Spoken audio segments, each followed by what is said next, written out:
What's up, Fin fans? I'm early. I'm like 2 minutes early. But screw it. I got things to talk about. Travis, Miles, LP6 Sports in the building already. Red, what's up, my dudes? So we got a ton of people in the building. Fat Boy Swag, Matt, Evans, Powerhouse, Gaming Pro Mobile, Ryan. What's up, guys? I'm just gonna start raffling off names. Michael, what's up? Main Street, Thomas, Jaboy, your boy Greg, one of my admins, Julian, Fetz. Goddamn, you guys are filling up quick. What's up, guys? What's up? I'm trying to get everyone's names. Roadrunner from overseas. How are you doing? It's probably super late for you there. Ronnie, Juan, Nicholas, Roy, Brandon, Jason, Beast Mode, Mike, Miami Dolphin. It's just so many of you guys. What's up, guy? What's up? Dawes Sports, Craig, Chris, FM. What's up, everybody? Okay, so I wrote some things down. We're going to talk about essentially what happened. Hey, guys, I got my water, so I don't have to get up and drink my water. So I got my water. So I wrote down a few things I want to talk about.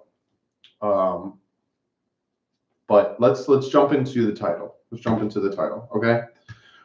Miami Dolphins signed Ryan Fitzpatrick. So now we have both Fitzpatricks on the team. If you guys remember last year, Mika Fitzpatrick tried to patent Fitzmagic because Ryan Fitzpatrick started calling himself Fitzmagic when the Bucs started doing really good with him and all this great stuff. So now we have both Fitzmagics on the team. 2 years, $11 million. The Dolphins signed Ryan Fitzpatrick.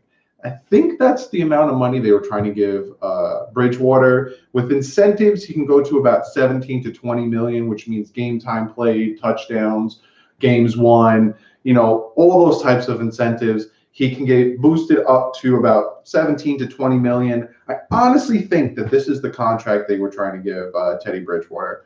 But Teddy Bridgewater wanted more. Teddy Bridgewater didn't want around $5. I think his guaranteed money is around $5 million a year. I think maybe only I think maybe like his first year is guaranteed. They didn't come out with like a full description on his guarantees, but it's 2 years, $11 million. Like I said, incentives to go 17 to 20 million. Again, that's games played, touchdowns to interception ratios, wins, all that stuff. So I don't know the full detail of his contract, but I do think it's like a 1 year, like $5-6 million guaranteed contract, and then the next year they probably cut him with no losses at all. So Ryan Fitzpatrick is on the team, most likely going to be the starter unless Ruddick, Falk, or the guy we draft with the third or fourth pick, because I don't see the Dolphins taking a quarterback in the first round. I will talk about that in a second. Just want to get through this.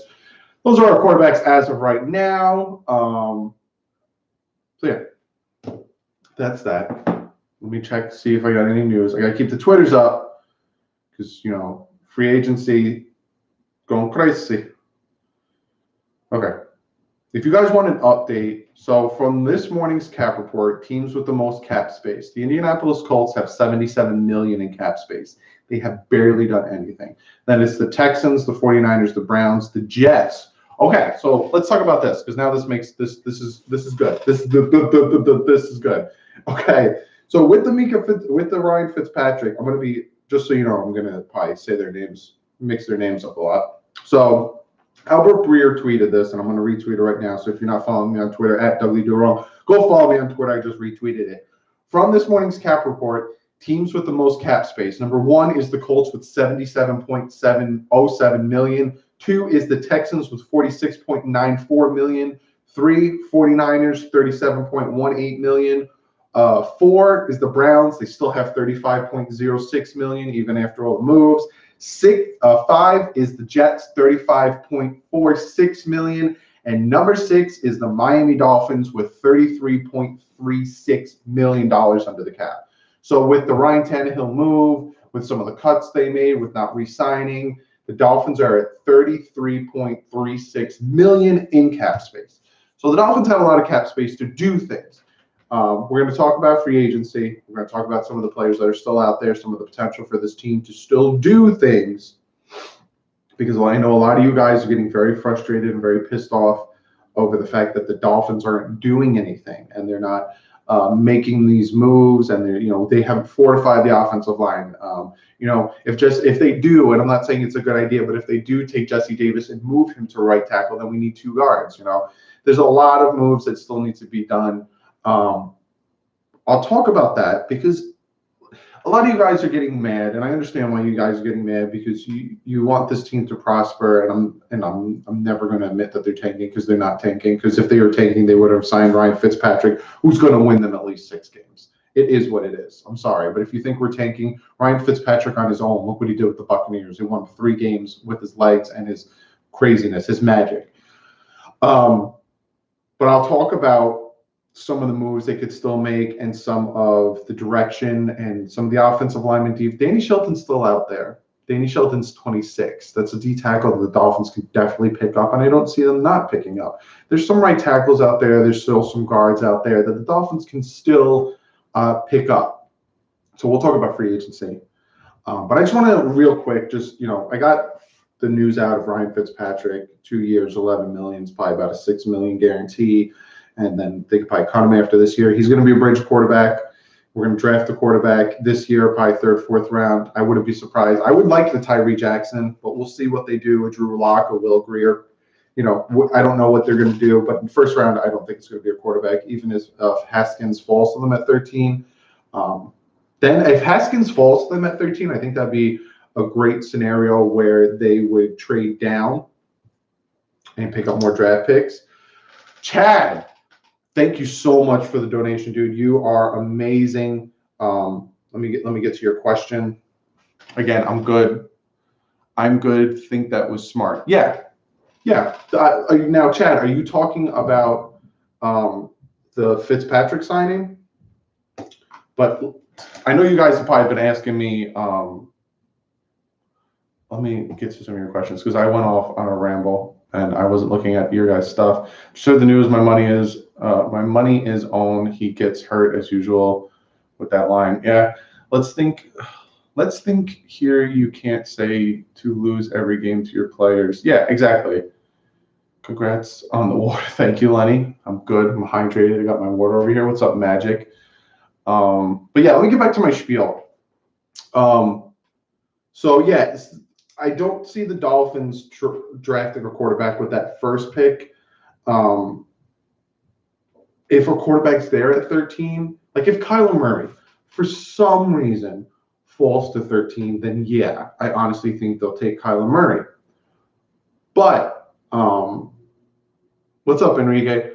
But if like Haskins is there, I don't think they'll take Haskins. I think maybe they'll trade down and let a team like further down that needs him will jump up and get him.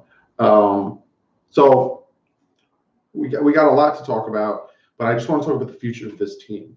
Now, a lot that's going on right now is frustrating fans, and I wholeheartedly get. Sorry, I'm just seeing more cap space stuff. And teams with the least amount of cap space. Who gives a shit about teams with least cap space? This Dolphin team is frustrating a lot of fans right now, because they're cutting players that the Dolphin fans like. They're not re-signing players that the Dolphin fans like. They're not making moves.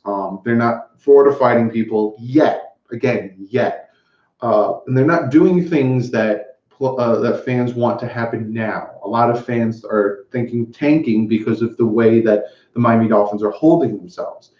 I just want to give you guys some stats. Now, Matt, thank you so much for the $2 donation. You are the man. Tanking is so dumb. Tanking is so dumb. Can tell your players that. I'm going to get into a spiel about tanking and the difference between a rebuild and a tank, because there's a huge difference between a rebuild and a tank. The Dolphins are in a rebuild; they're not in the tank. But let me just give you guys some stats, right? So this year, what they're doing is they're rebuilding. What they're doing is they're building from the ground up. What's up, JD Dizzle? They're cutting the fat. They're cutting the players that probably won't be here in 2 years. Probably won't. They're building for the future. They're building. And what they're doing with this is they're not wasting money anymore. They're not wasting capital. They're not wasting picks. They're not wasting time. And a lot of times, what's up, Devil Dog? A lot of times, what happens is you will put money into a player that is going to be good for you for about 2 years. So essentially, you're going to waste 2 years on this guy when you can build up your own superstar, Xavier Howard, Mika Fitzpatrick, all these draft picks and all these players that you can build up on your own, but you're going to waste time on a player that will probably be gone in 2 years. So the Dolphins aren't doing that anymore. As much as I love Cam Wake, I have his jersey. He's going to be in the Ring of Honor. He'll be in the Hall of Fame as a Dolphin. I would have liked to see him stay. I wanted to see him stay. But for 3 years, and as much as he got from Tennessee, it just didn't make any sense. And the Dolphins probably knew that he was going to get that from someone, from the Chiefs, from the Patriots, from the Titans. So for the future of the Dolphins, you guys know that next year, when the offseason starts next year, when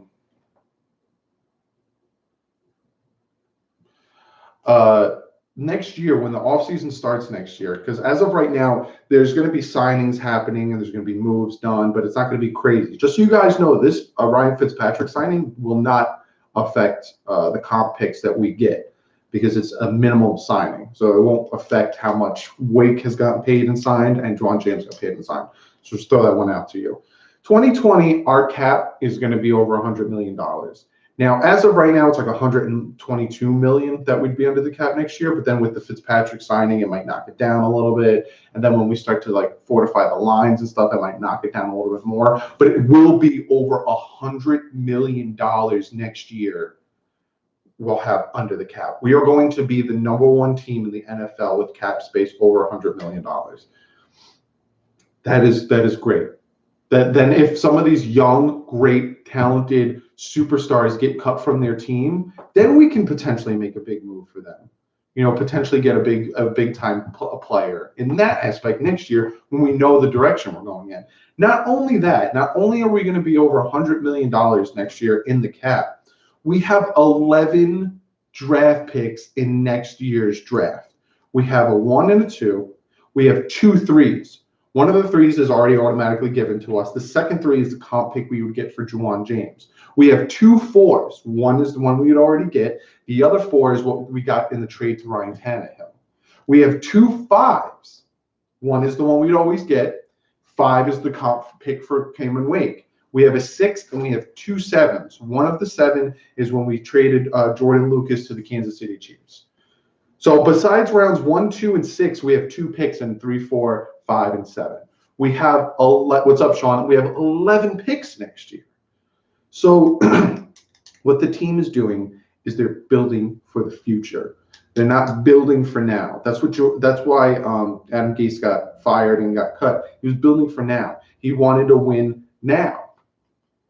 But we're building for the future. We want to be sustainable. We want to constantly be in the talks for AFC championships, not even AFC East championships, AFC championships, Super Bowl titles. We want to constantly be in the talk of it. And to constantly be in the talk of it, we can't keep putting our finger in the dam that is leaking. We need to break the dam down and build it back up. And that's what the team is doing. We are building for the future. The future is bright. You guys are going to need to wear welding masks. Forget about shades for this future. It is bright. Over 100 million in cap space next year, 11 draft picks next year, and that's right now. The Dolphins picked up Robert Quinn's bonus. Last time the Dolphins took some money, they traded that player. Look at Ryan Tannehill.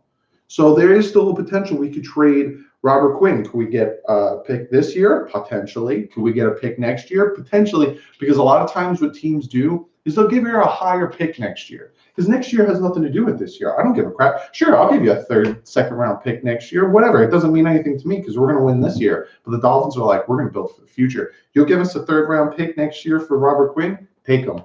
Because next year, we're going to light it up. So that's my spiel about the future of the Dolphins. I have a great feel for the future. This team has bones to it, guys. Like a lot of people, I remember when you guys tweeted at me or commented that this team has less talent than the Lions and the Browns did when they went 0-16 or 1-15. We're gonna tank. We're gonna go 0-16. We're gonna do crap. If you honestly think that, I don't know what to tell you. Mika Fitzpatrick, Mika Fitzpatrick, Rashad Jones, Xavier Howard, Baker, McMillan, Taylor, Gottschall, Tunsil, Balaj, Drake. This team has a friggin' Albert Wilson, Jakeem Grant, Kenny Stills, if he's still on the team. We have so much talent. The holes that we need are mostly on the lines. We need DN rushers, and we need offensive line help, and we need a quarterback, and then a second center, a second corner. Other than that, we're pretty good when it comes to the team, and we need depth. So, I'm very optimistic about this team. I'm very optimistic about what this team is doing. I'm very happy. So I'm just checking some things.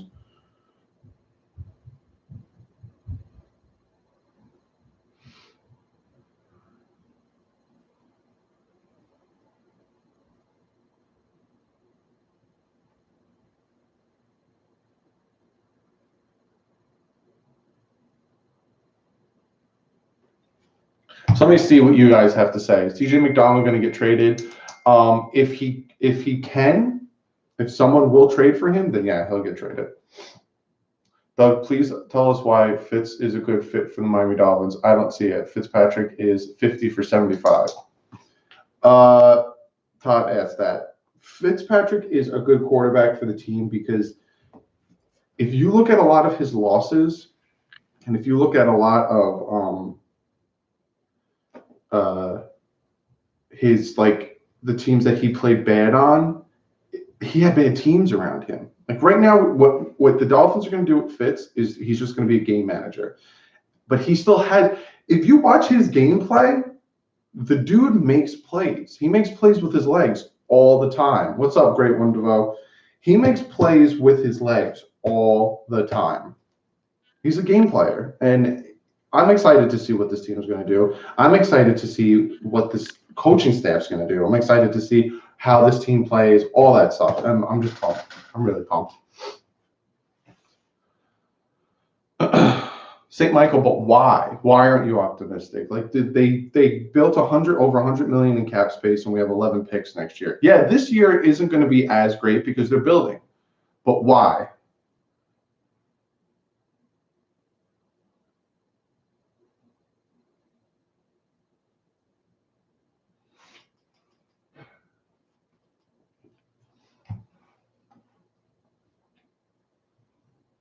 Fitzpatrick will make things interesting. We'll probably lose games 49-45.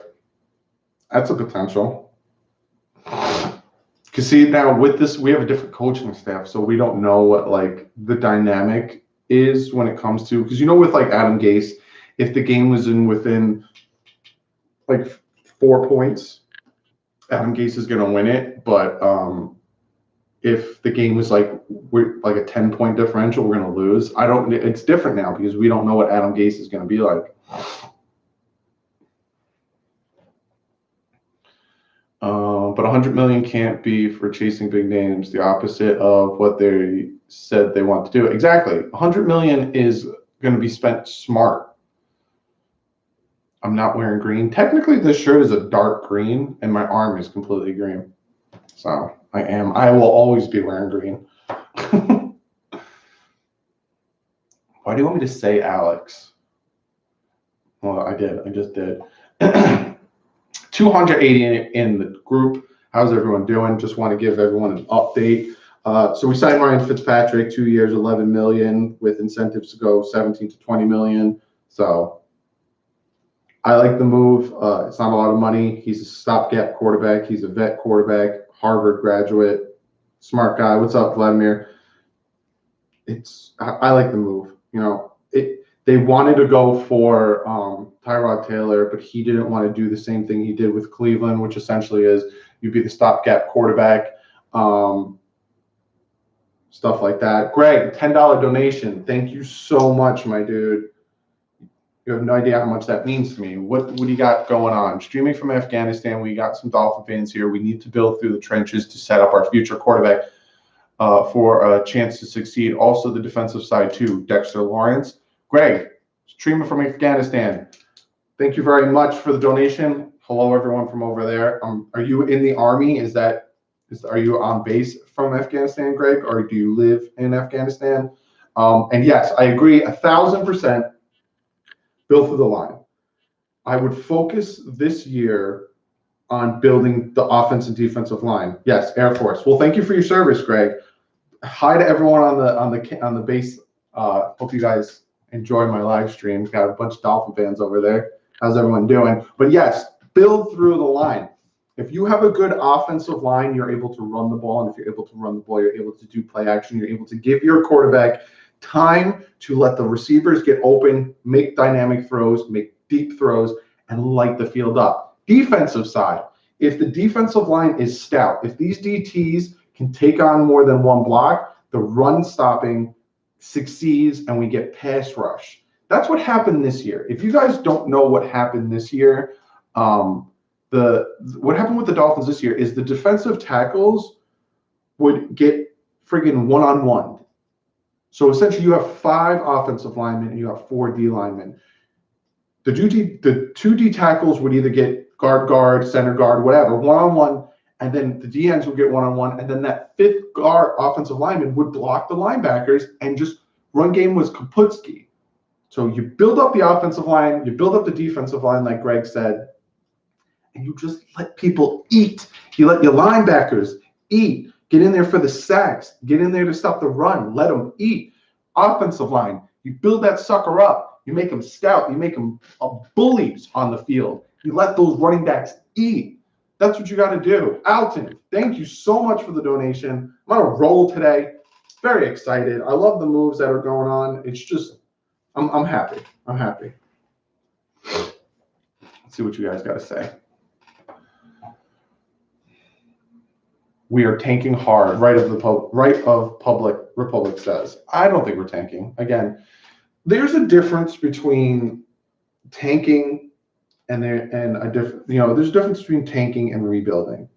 To me, tanking is literally you go out there, you throw the game. You go out there, you sign nobody. You sign absolutely no one but practice squad people. You don't do anything. Or you have the star players, but then you're still losing somehow. But as a rebuild, you build it up. We got rid of certain players that aren't going to pan out. But if we were tanking, wouldn't we trade Xavier Howard? Wouldn't we trade Mika Fitzpatrick? Wouldn't we trade Baker? Wouldn't we trade Tunsil? Wouldn't we trade all these guys to get picks and to tank and to do all this stuff? They're rebuilding. They have the core to build around. It's not a tank. I honestly don't see how it's a tank. Especially if you bring in Fitzpatrick. Fitzpatrick wins games. That's what he does. Even if he has shit around him, the dude wins games. You're like, hey Fitz, you don't win these games. Guys, we're gonna be losing. No winning, please. Kyle says, hey Doug, how are you? So we go from, how are you? I'm good, Kyle, how are you? So we go from one Ryan to another Ryan. He had the Bucks undefeated till mid-season. But we're tanking. We're going to sign Fitzpatrick, who just, this is the thing I like about Fitzpatrick, because we played Fitzpatrick, obviously. He is so deceptive. He has great pocket presence. We're finally going to see a quarterback with great pocket presence. And if the pocket starts to collapse around him, he's going to take off like a bat out of hell. And he can take off like a bat out of hell. Or on the 5-yard line, pocket starts to collapse. He's just going to dive for the touchdown. It's just, I can't wait. I can't wait. A team that has, what did I say? A team that has gone undefeated doesn't tank. Do you hear Miami now shifting focus towards Tua, Michael says. What's up, Tommy? It all depends. It all depends. I'm the type of person that you don't tank for a player. I'm the type of person that you don't put all your stock into a player. What the Dolphins are doing is they're building on capital. They're building for the future. So, say next year Tua lights it up, becomes a Heisman winner, goes into the draft, and people think he's the overall #1 pick. He's going to kill it, right? We have the capital in the draft picks now that if we aren't #1, which I don't see, I honestly don't think we'll be #1, but we'll see what happens. We could trade up for him. But then if Tua gets hurt and Tua has a bad year, and all of a sudden Tua is not the overall #1, but we still like him and we still think that it was just a bad year and we can get him, then we can get him. I don't know. Donnie says, Doug, thanks for making Saints go fans. I'm pumped. Right? Thank you. I'm trying to get your questions, but you guys are speeding through. You like Fitz over Luke Falk? I don't know right now, Jerry. I have to see training camp and OTAs. I got to see them play. I got to see preseason. Rebuild in 91, 96, 99, 2004, 2008. Keep doing it until it works. Keep drafting quarterbacks until you get the quarterback that works. The Packers had Brett Favre. They drafted Aaron Rodgers. You know, they have so many. Teams do this. They have a quarterback. They draft one. It pans out. San Diego Chargers had Drew Brees. They drafted Phillip Rivers. You know, you keep doing it until it works. Don't stop. Don't give up. Joe, thank you so much for the donation. $2. You are the man. Why don't you like Drew Lock? Never said I didn't like Drew Lock. I don't remember. I've been doing so much film study and so much stuff that, like, when it came to the quarterbacks, I don't hate Drew Lock. I don't see Drew Lock as a first round talent. He'll probably go in the first round, maybe late. I see Haskins and Kyler Murray being first round talents, and then everyone else is kind of like, I wouldn't take Drew Lock at 13 though. I definitely wouldn't. Richard said, I would love for the Dolphins to be on HBO Hard Knock this season. Great insight as a first-time head coach and the rebuild. Richard, yeah, I agree, but I know that Hard Knocks, they don't like duplicating teams. I think they've done it before, but I think this offseason they're trying to pick a new team. It can't be Cleveland because Cleveland was last year. Maybe the Giants, or maybe it can't be the Jets. Maybe the you know what? The Raiders. I think the Raiders are going to be Hard Knocks. You'll hear here first. It's going to be the Raiders. They got Antonio Brown. They're going to be moving to Vegas soon. I think it's going to be the Raiders. Doug, how do you feel about the other Saints backup Hill? Miles says, is he a free agent? I know a lot of you guys are talking about that. Because a lot of you guys ask me questions about players and should the Dolphins trade for them. And I don't see the Dolphins trading away picks. I see the Dolphins getting picks, you know? Brett Rippin from Boise. I got to look into him, Batman Pops. Dougie, what if we do get Tua? Do you think we trade Laramie Tunsil to get more picks since he will not be guarding the blind side? What do you mean, David? So we get Tua. What if we do get Tua? Why would we trade Tunsil if we had Tua? He needs his left side blocked.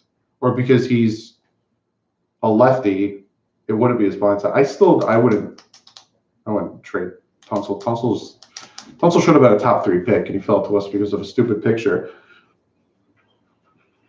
We passed on Drew Brees. We can't pass on Drew Lock. He's going to be good for 2 games and then be trash. Muzz, are you talking about Fitzpatrick? Hey, Doug, I like how they are adding players on the tight end position to compete. I'm excited about Fitzpatrick because when we used to play him, he always made plays but never stayed hot, but I don't know. Michael, yeah, I agree. Mud, thank you so much for the donation, dude. I greatly appreciate it. But I do agree. He gets hot real quick. But again, he has to win the starting job. I don't think it's going to be handed to him. So it's not necessarily that he's going to start over Ruddock and Falk and whoever we're going to draft. I think he's a camp body and he's a vet that the quarterback room desperately needed.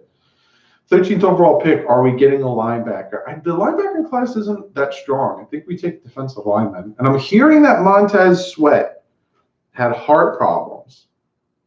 So don't be surprised if Montez Sweat, because a bunch of people had him going top 10, if he starts to fall.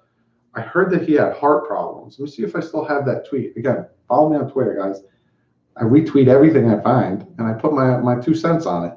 But I think I heard that Montez Sweat had heart problems. Mississippi defensive end Montez Sweat combine medical exams revealed a pre-existing heart condition, sources say. Prospects had been sent home for medical issues. Sweat was allowed to participate, a good sign. His agent says Montez is the same person that was medically cleared to play and dominate the SEC, the Senior Bowl, and NFL Combine. So he does have a pre-existing heart condition, but it's nothing too serious that he can't play football. But with that news coming out, is that going to drop his stock? I take him at 13 still. The dude's a beast. Quinn is gone. We'll see. If we can get a 5th for Quinn, I'll be happy with that. And you don't rebuild by signing Parker again, an aging backup tight end, and an old quarterback.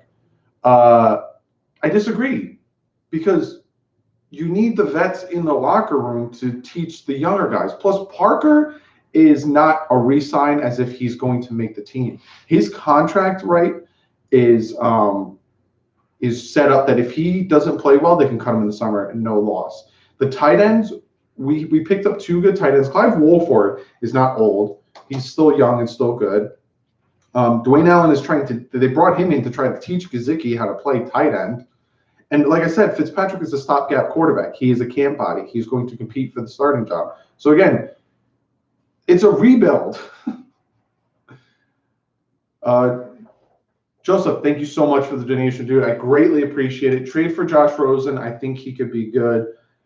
I don't see. All right, I have been saying forever that I don't see. The Dolphins trading away players.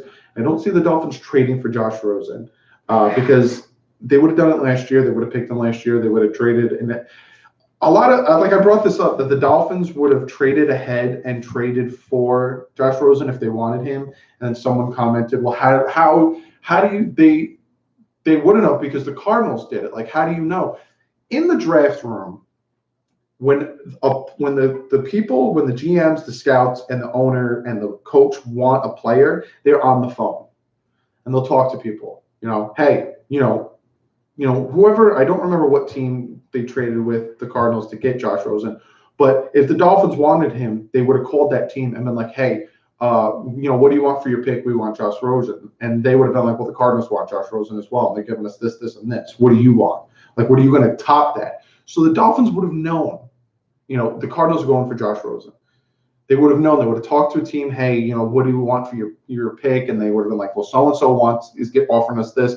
Would you do this, this, and that? So the Dolphins would have taken Josh Rosen if they could have got him. But, and here's the big fat but, because I've been thinking about this a lot because you guys constantly ask me, so I've been trying to step outside of my head, step out of my box, and think of it differently. Think of it where you guys are coming from. This is why I love chatting with you guys. This is why I love talking to you guys in the comment section. You guys make me take myself out of my head and really try to think about it.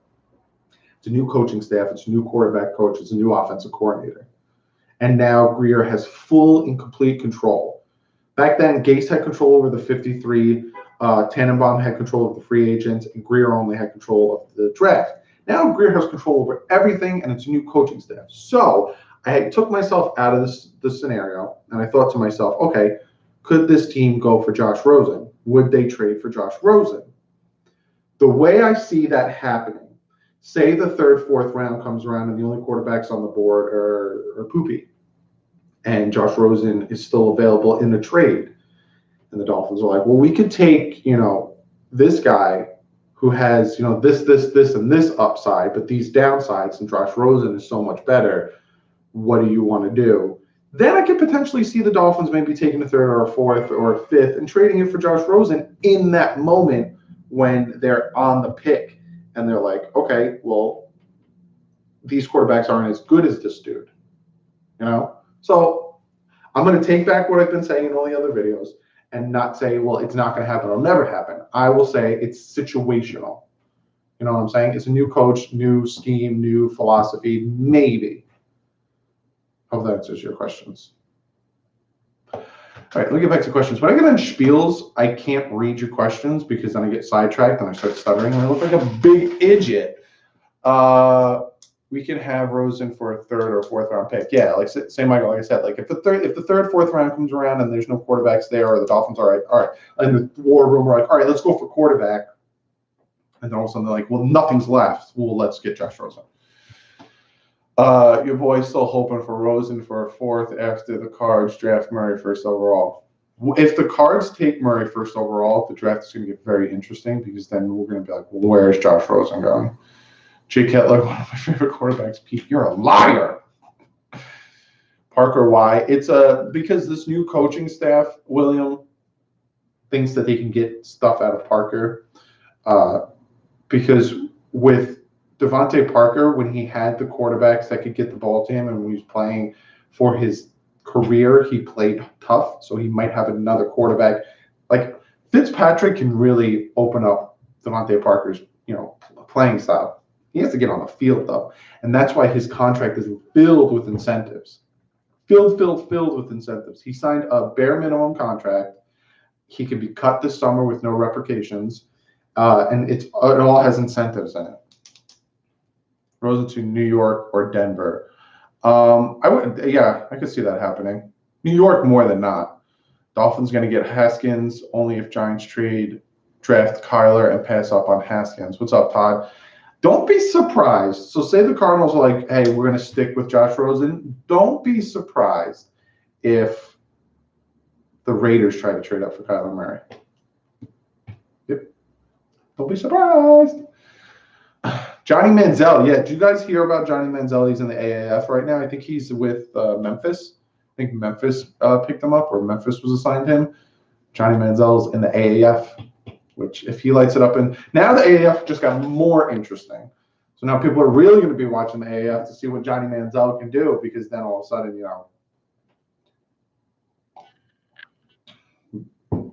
BDS, let's get Jordy Nelson. I don't know. Because I like having Bryce Butler, Kenny Stills, and now Devontae Parker for now. We got those three tall, wide receivers. I don't know. It seems like Jordy Nelson might be getting past his prime. The Raiders are not drafting a quarterback, Pete says. A lot of people also told me that the Dolphins weren't going to trade Ryan Tannehill. There's no way the Dolphins can get anything for Ryan Tannehill. You're going to get a bag of peanuts if you're lucky for Ryan Tannehill. I don't know what I'm talking about because the Dolphins aren't trading Ryan Tannehill. And then boom, Ryan Tannehill gets traded. We get a fourth for him, so... Are we keeping Grant? Todd says, yeah, he's under contract for one more year, then we can franchise it. We can tender him and we can tag his ass. Do you think Arizona has a fake bromance with Murray to get teams to trade up? That is very good, Martin. I pointed here because this is where my screen is, but you're right here, Martin. Right now, for this next month, which is going to be draft month on this channel, so a lot of draft stuff, a lot of draft videos, themed videos, and other stuff if other stuff happens. So subscribe if you're not subscribed already. Got 274 in the group, 48 thumbs up. First, give this video a thumbs up, get it out there, and subscribe if you're not subscribed already. So a lot you're going to hear in this past month is going to be a load of dukes. A lot of teams are going to be spreading rumors, and a lot of teams are going to be spreading BS, so players will fall to them, and so they can potentially get trades. Like the Dolphins last year were making it very well known that they wanted Baker Mayfield. The Dolphins were making it very well known they wanted a quarterback. And then all of a sudden the Cardinals had to jump them to get Josh Rosen. The Dolphins didn't want Josh Rosen, but it made the Cardinals jump up. A lot of lies, a lot of rumors, a lot of pictures, a lot of crap is going to come out in this next month to try to turn it up so players can prosper. The whole Kyler Murray bad interview thing came out, and I think it came out to help teams get Kyler Murray so he doesn't go to the first. A lot of stuff. The friggin' Montez Sweat article that came out about his heart condition. I bet you a team that wants him put that out so he can fall to them. Can't believe everything you're going to hear for the next month. That's all I'm going to say. Until the draft happens and until with the 13th overall pick, the Miami Dolphins select, or the Dolphins trade the 13th pick, or the Dolphins do this, don't believe anything you hear. Don't believe it. Goddamn word. That doesn't mean I'm not going to report on it and tell you guys, hey, sources say this. I'm going to tell you don't believe it. We are doing a Cleveland Browns, create cap space and draft capital, hence the tank theory. No, I'm not saying right of Republic. I'm not saying you're wrong. I'm not saying the way you think is wrong. I just don't think it's a tank. I could be wrong. I've been wrong. I've been very wrong, especially with my picks. If you guys have been here for my picks, I've been wrong.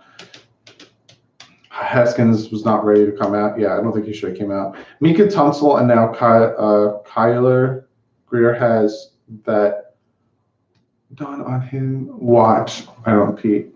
I don't know what you're trying to say. What's up, North Star? If Cards don't want Murray, Giants going to trade up to the Cards and give up number 6 and next year's 3rd. The Giants have 2 first-round picks, Muzz. So if the Cards don't want Murray, the Giants will give up both their picks. The 17 from Cleveland, their 6th this year, and that 3rd they got.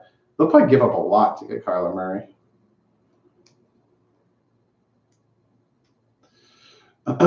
Yeah, there was a word, Pete. There was a word in there that I was like, I took Spanish in high school, and it was horrible. I'm dyslexic, but I have a hard time with the English language. So just imagine me trying to learn a foreign language. It was just like, ugh. The loss is going to be organic, not forced. But no big signings. They're going to gauge their talent. Eric, yes. You know, they're not do call-ins. I don't know how to. I'd have to like set up some like calling thing, and I'm not that high tech. I'm kind of high tech, but when it comes to video, I don't know how to do call-ins and stuff like that. Would you be sad if the Dolphins picked up an O-lineman in the 1st round? No, but it depends on the O-lineman. My prospects video is going to be on D-lineman first and then O-lineman, but it all depends. Best channel for Dolphins news and updates. Thank you, Olsen. I really appreciate that. Get a Google free number. Huh. Let me write that down. Google free number. I'll check that out. Maybe I will do call-ins. We'll see. Who do you want as the number 1 pick? Montez Sweat right now, Anthony. That's who I would like the Dolphins to get with the number 1 pick, the edge rusher, Montez Sweat. But will he be there? I don't know. His 40 time and all his attributes and him killing the combine, he might not make it to 13. But we'll see. We will see. No, Fitz is going to win too much. Oh, I don't see that as a problem. Just win. Play football.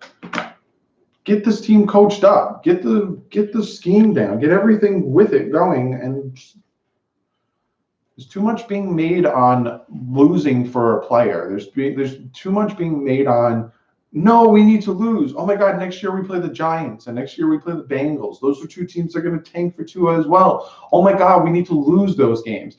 I will not next year watch a Dolphins game and root for them to lose. Will not do it. I do not care. They go 16-0 and lose the first playoff game, and oh my God, now we can't get to it. I don't give a shit.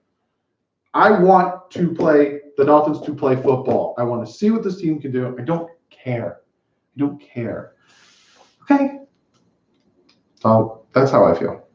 Plus, next year, I'm going to 2 Dolphin games. I'm going to the Dolphin game, Dolphins versus the Giants here in New Jersey, because I live in New Jersey. And then I'm going to the Dolphins versus whoever else down in Miami. I go every November. I go later, like November, late November, middle of November, because if I go in September, I will die. Do you not see my skin? I'm pasty. I just light on fire.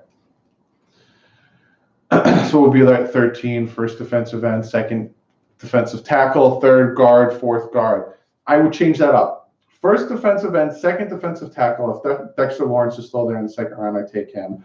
3rd, I would go guard or quarterback, and same with 4th. You know, let's say 3rd offensive lineman, quarterback, 4th offensive lineman or quarterback. Then maybe 5th, go like wide receiver, running back, or another offensive lineman.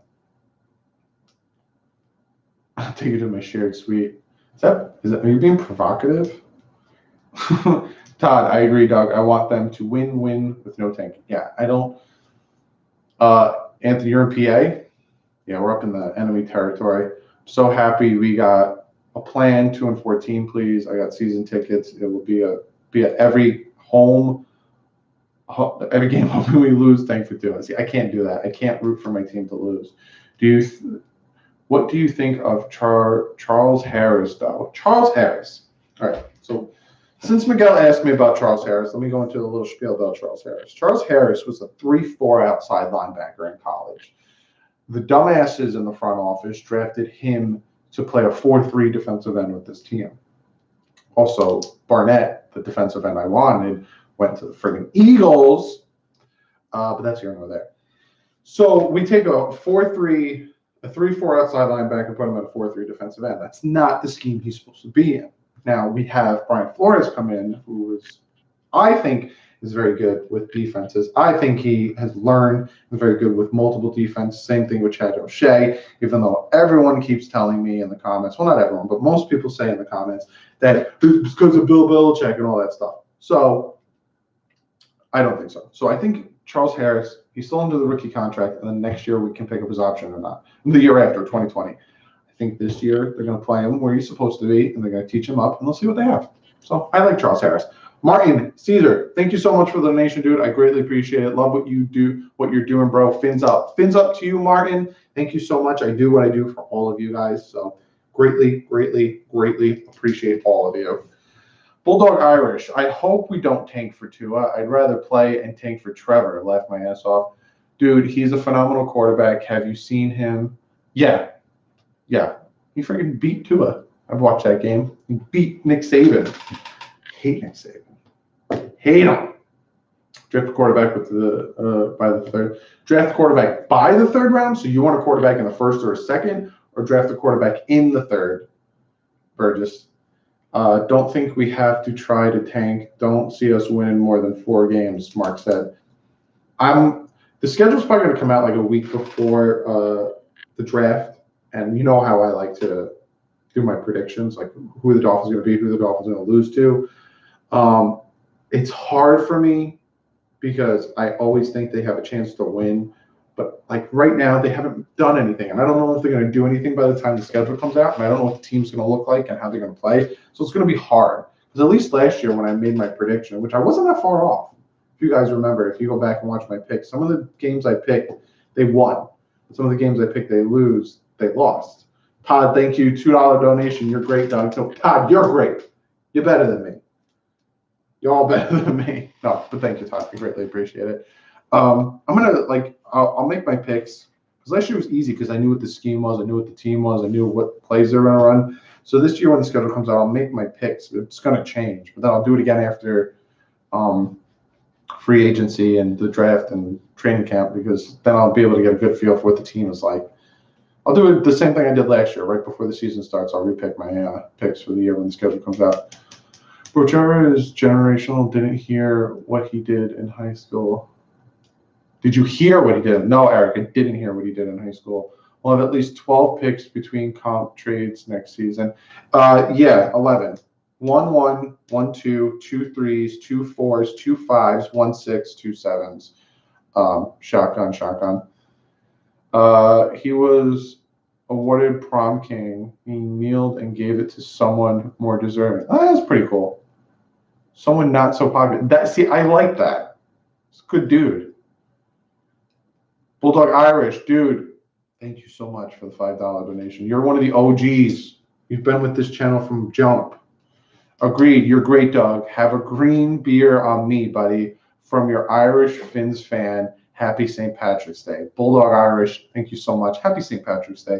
Happy St. Patrick's Day to all the Irish fans out there. Even if you're not Irish, happy St. Patrick's Day. If you can tell from my red beard. If you notice, my beard got shorter. I'm very mad about that. So Friday night, I went to trim my beard, right? And my shaver was acting up. So I plugged it in to charge it so I could trim my beard. I just wanted to trim a little bit because I look like a homeless man.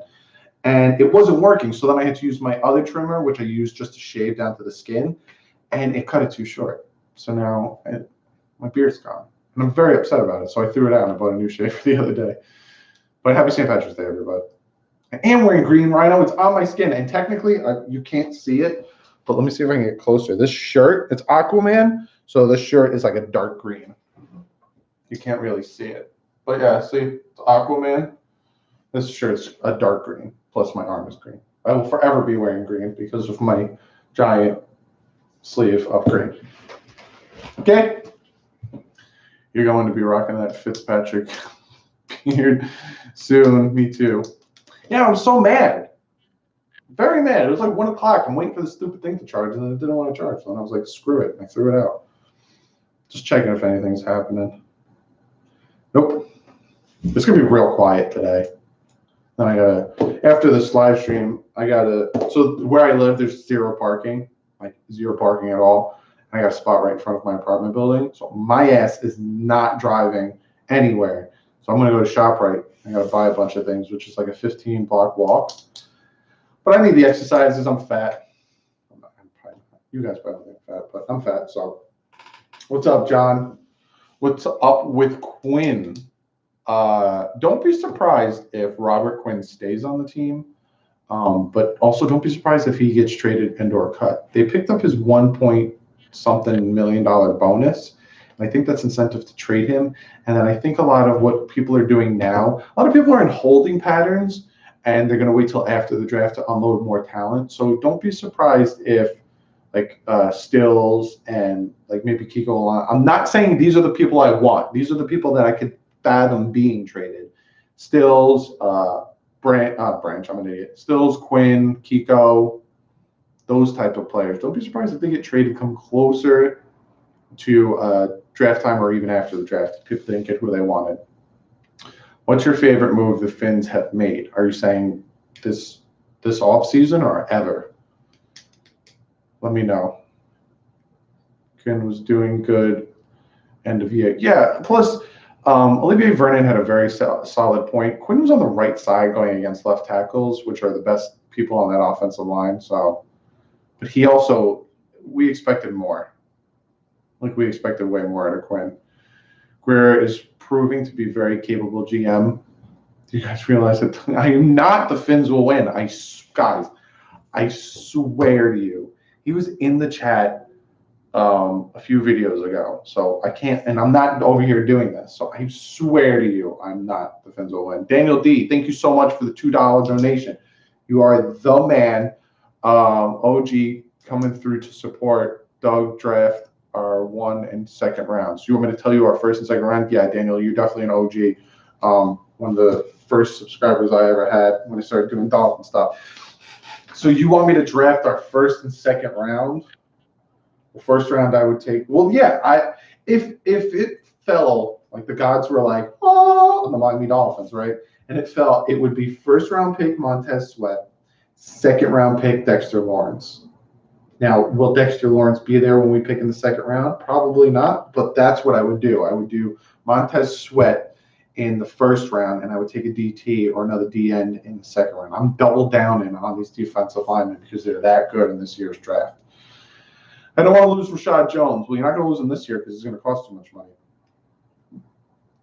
Yeah, North Star. I read that before. I don't know if you left and came back, but yeah, I read the report that he had a heart condition. But he had a heart condition, and he was cleared to play the whole season. He was cleared to do the combine, and he was cleared to do the Senior Bowl. So it's apparently not that big of a deal. North Star. Great picks. Thanks, Bulldog Irish. What's worse? Worst thought is going 0-6 in the division. Yeah. All right, say we do lose a lot because we're rebuilding. It's gonna take a lot to get back to where we need to be, a winning style. I would like to go at least I'll go 4-12, right? And it's fucking two games beating the Jets, 1 Bills, 1 Patriots. I'll go 4-12. We can't go 0-6. We've gone 0-6 in this division, and it sucks. Eric, thank you so much for the donation, my dude. Greatly, greatly appreciate it. If you have a question you want to ask, be sure to ask. I'll answer it.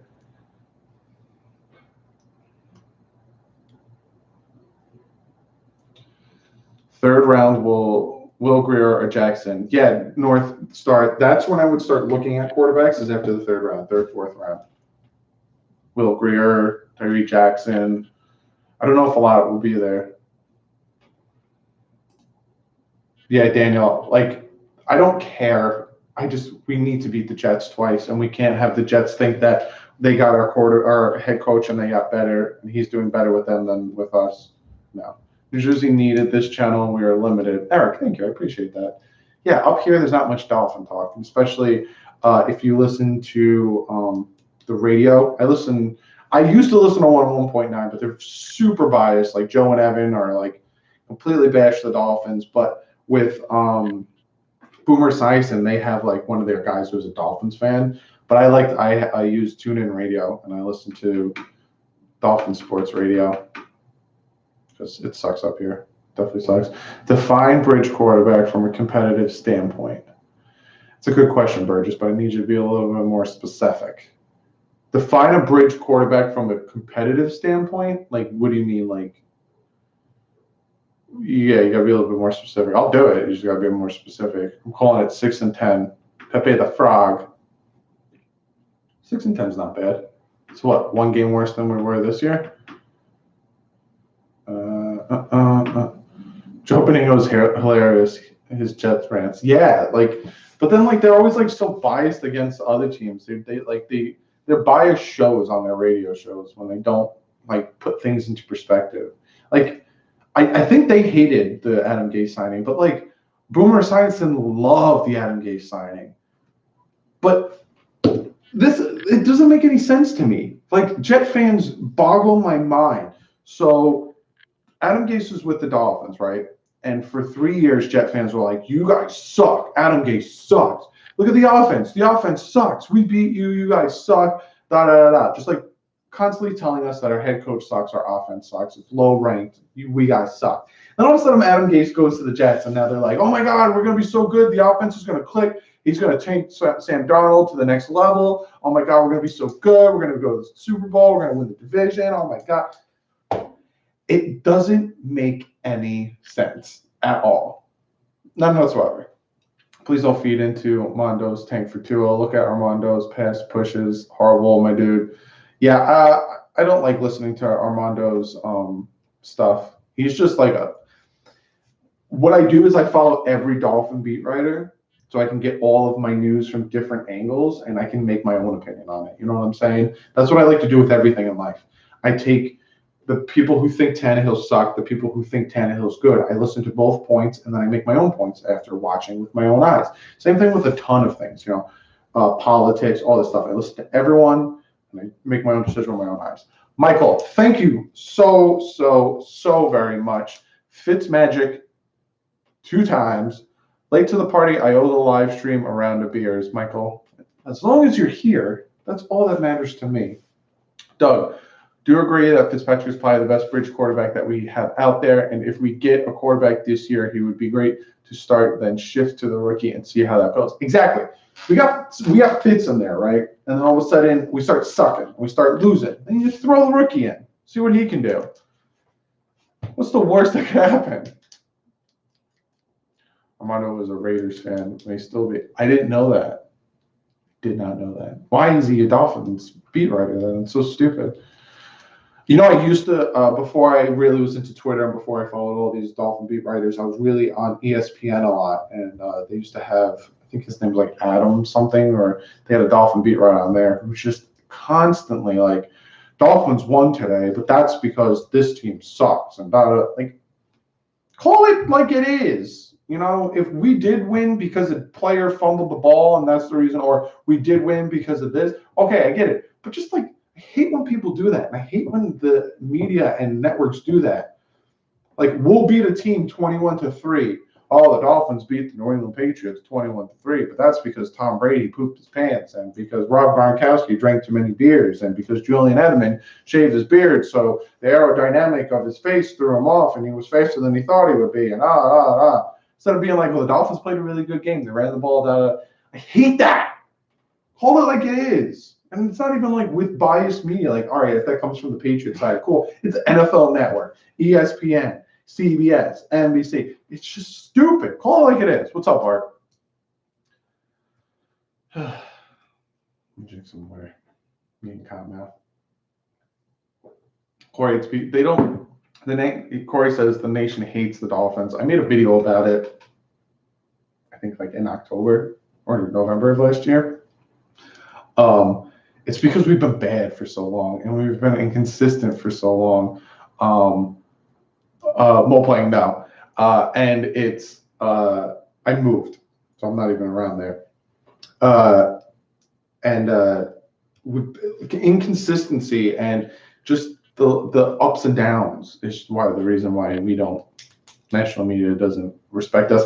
But if we do this right and we rebuild right and we build for the future, and instead of one-hit wonders, 2008 playoffs, nothing after that, 2016 playoffs, nothing after that. If playoffs, all of a sudden they're like, well, this Dolphin team is really good. AKW Beats, thank you so much for the donation, my dude. I greatly, greatly appreciate it. If you have a question you want to ask, feel free to ask it. I'll try to pinpoint you and answer your question. No, Omar Kelly's. I don't know. Mondo was the Raiders fan. The team actually reveals their plans to him. I didn't know Mondo was a Raiders fan. The team. Someone looking at you through the window. Imagine that, like right here. You just saw a freaking head. I'm on the second floor too, so it'd be like a vampire or something. Yo, what's good? What's up, Brandon? Omar has been correct about a lot. That's the one and that's why I follow Omar. A lot of people hate Omar because he calls it like it is. And like when the team sucks and the team's doing bad or, all this stuff is happening, he'll say it. He'll be like, look, don't expect a lot of this team because in training camp and in OTAs, they haven't been able to stop anything or do anything. A lot of people get mad at him because they say he hates the Dolphins while you write for the Dolphins. But look at his track record. He's right more than he's wrong. So I like him. I don't go off him 100% with some of the things he likes. I don't like, or some of the things he says I don't agree with. But when it comes to the Dolphins and when it comes to football, when it comes to what I hear from him, especially when it comes to trench play, he's really into trench play, and that's what I've really started to focus on. Done other videos and been watching for about a year and was wondering what would be the best case scenario for this off season and for next couple of years. Much love. Thank you, Michael. I greatly appreciate it. Best case scenario, right, is we fortify this offense and defensive line this year. So we find these gems in free agency. We also find the best offense and defensive players, line potentially, in the draft, and we build off of it. So like this offseason, this next season, we're rushing for ridiculous starts. We're getting a ton of sacks. We're doing really well when it comes to line play. Then next year, we get the quarterback we want. Then we start building more on the line. Then we get some wide receivers. We get that second corner to go with Xavier Howard. We get another safety to go with Fitz. And we just start slowly but surely start to build this team up to the point where, like, you can't pinpoint something bad on this team. I low-key hate Dolphin fans in Miami. They keep booing the hell out of Tannehill at home games when he needed the support the most. Fans switch so fast it bugs me, Carlos says. Yeah, I hate that too. I also hate when like the starting quarterback gets injured or something and they cheer because they know the backup's coming in. I hate that. It's so disrespectful. It's so dirty. It's just bad. I hate it. But yeah, no. For me though, Tannehill had his chance. He's with the team for 7 years. He could have done better. And he is who he is. Now, could he have done different under different coaches? I don't know, man. He had how many different coaches with this team? So, I don't know. I was extremely excited about Mike Gesicki. Do you think we got unlucky to sign him when we did, or do you think we still got a chance to get him a good quarterback to let him shine like I'm sure he would? Bulldog Irish asks, I liked the Gesicki signing. I looked at some of his highlights and some of his gameplay, and I liked the drafting, not signing. But what bothers me about him the most is it's not that he can't help run block, it's his lack of physicality. He has a hard time getting off blocks. He gets chumped by corners that are smaller than him. it doesn't seem like he likes the physicality of football, you know.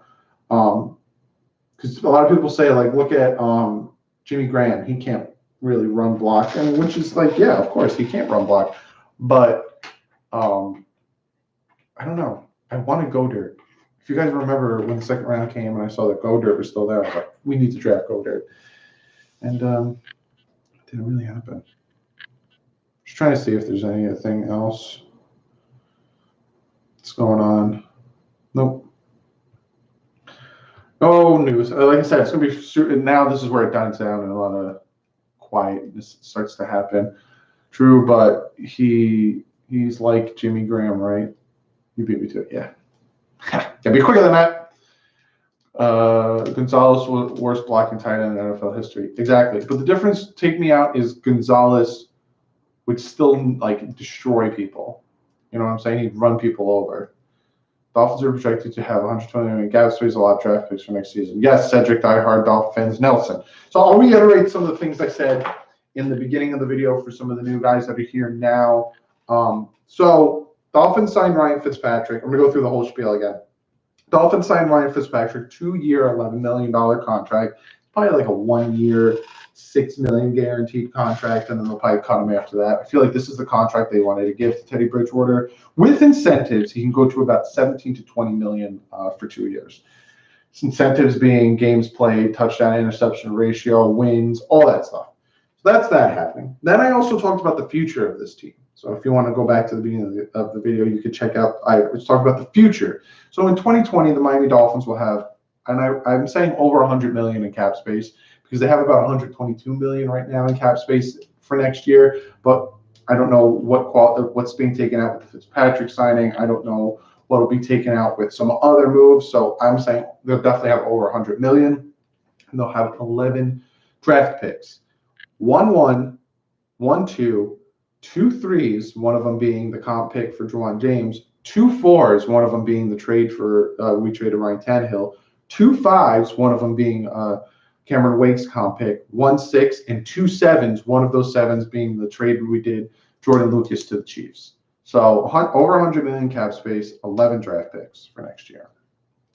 So yeah. Can you do a collab with K-Flex and a live stream during the draft day to see your live reactions? Rhino asks. I'll try. I don't know how we would do it. Yeah, I don't know. Because then we'd have, one of our channels would have to live stream it. And then it's like, well, whose channel is going to live stream it? Whose channel could potentially benefit from the live stream? It's a lot to take on. And I know for you guys, a lot of you guys subscribe to me and K-Flex. And so it's going to be like very hard for you to be like, well, who am I going to watch? You know, we're going to watch DouglieDoWrong and K-Flex during the draft. I say, why not both? Throwing another idea out there, it would be nice if you could, in the future, get Omar on and discuss Dolphins. Eric, I will try my hardest to get Omar Kelly on and talk football, Dolphin football with him. I'll find like a dead point in the offseason to get Omar Kelly on here. But what I need from you guys, is we need to grow this channel.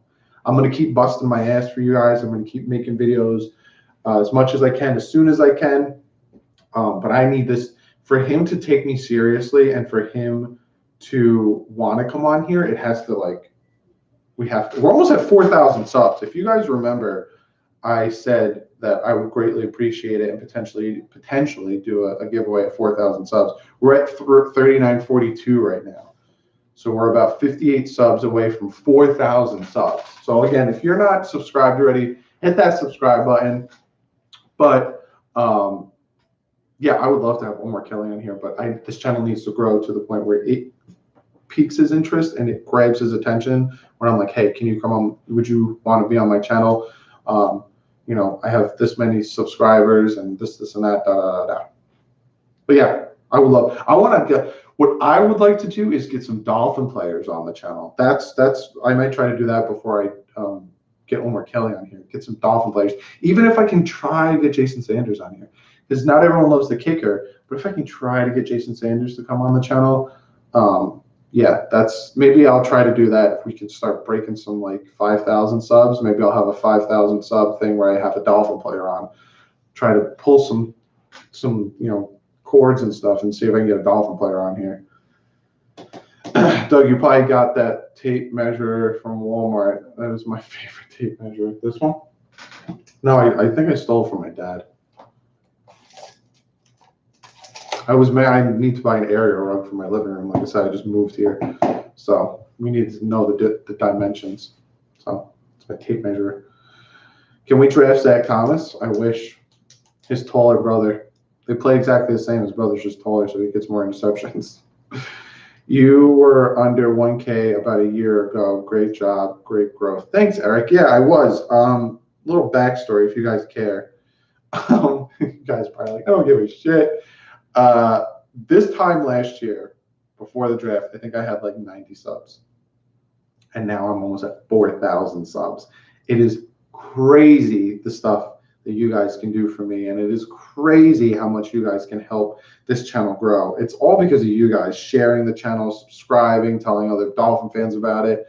It's crazy. Like I said, I'm in the works of doing merch. So I'm going to start putting merch together. I want to make it different. I don't want to make it like simple and like what everyone else is doing. So I'm going to try to do different merch. I want to start doing like maybe a giveaway. Maybe if I hit 5,000 subs, we'll do a nice big giveaway. I got to decorate the back of this wall. I want to put a shelf up because I got all like the stuff that you guys saw. I got something under here. I got my locker that I want to put at this nice little locker. I've had this thing forever that I want to put, but I need to. I got to put a shelf up there. I got a ton of stuff that I want to do. But yeah, got a lot planned. You can barely hear me. Can you hear me now? Do you still think we should draft a quarterback at 13? Kensley, I don't know. I think right now the best we could do, I think the best we should do is D-line. Doug, how will offense do with Fitzpatrick and our receiving core? I think it is going to do surprisingly well with Fitzpatrick. I honestly think that this team is going to – you'll be surprised what Fitzpatrick can do with this team. It didn't matter where he went. Bills, Jets, Texans, Rams, Bucks. He always performed. Always throwing like 3-4 touchdowns. They'll lose, but he'll throw 5 touchdowns. He'll throw like 2 interceptions, but he'll still throw touchdowns like crazy. I saw a Miami Dolphin garden ornament in the ShopRite in Hackensack the other day. Bought it immediately. Yeah, if for you guys that don't live in Florida and in the Miami area, for us guys that I live in New Jersey. I know some of you guys live in Pennsylvania. Some of you guys live in Ohio. Some of you guys live overseas in Scotland and Ireland and England and stuff like that. As soon as you see Dolphin stuff, you snatch that because it is very, very hard to see Dolphin stuff. Can we please ban because I hate freaking breaking news? Carlos, what are you talking about? He spam fake. Oh, can we please ban cuz? What are you saying? He spammed fake breaking news. I just ignore it. If I don't tell you guys that something happened, because I literally have my Twitter up. If I don't tell you something happened, don't believe it. This is also like Jersey Finn fan here to represent. Yeah, Mo playing. It's hard being a Jersey Finn fan. What's up, Thomas? He spammed Kiko Alonso being traded for Josh Rosen. I didn't notice him spamming it. Maybe it was in my spiel when I wasn't looking at the chat.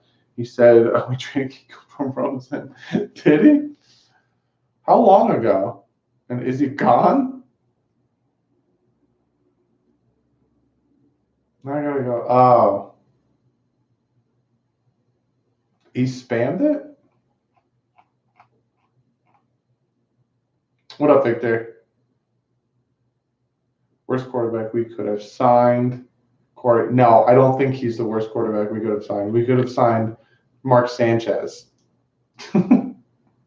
Corey, and I think he's worse. I said it because I want to look it up. Shotgun. It's always funny when like you guys are like mid conversation. I catch one of your guys like posts in mid conversation. Doug, is it just me, or when people project the Miami Dolphins to win, we almost always lose in the worst ways? Or when they project us to lose, we win somehow. It's weird, and I think Gase through games. Michael, you think Gase through games? I don't know. Predictions are hard, so I don't know what I feel about that.